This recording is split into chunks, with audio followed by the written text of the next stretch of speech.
La photo qui est derrière moi est celle de Noëlle Lenoir, ancienne ministre qui est aujourd'hui la déontologue de l'Assemblée nationale, c'est-à-dire c'est elle qui réfléchit, elle n'est pas élue, c'est elle qui réfléchit à davantage de transparence dans la rémunération et ce que touchent et ce que font en dehors de l'hémicycle les élus de l'Assemblée nationale. Elle vient de rendre un rapport dans lequel elle dit, eh bien, il conviendrait de limiter, de réduire de 40% les indemnités représentatives de frais de mandat des députés qui cumulent avec une fonction exécutive, une fonction locale exécutive, c'est-à-dire maire, président de conseil général ou président de conseil régional. Alors, Madame Lenoir fait cette proposition. Il faut savoir que la rémunération des députés, eh bien, elle se divise en quatre. Il y a l'indemnité mensuelle qui est autour de 7 000 €. Il y a donc cette indemnité représentative de frais de mandat,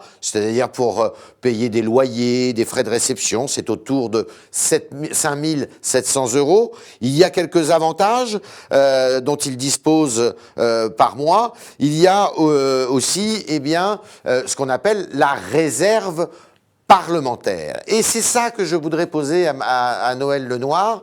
Noëlle Lenoir, vous proposez que l'indemnité représentative de frais de mandat soit réduite de 40% pour les députés qui cumulent avec un mandat local exécutif. Mais pourquoi ne pas vous attaquer plutôt à la réserve parlementaire, qui est grosso modo de 130 000 € par an par député, qui est entourée, alors elle, d'une très grande opacité et qui permet aux parlementaires eh bien, de verser quelques subsides à une association de leur circonscription.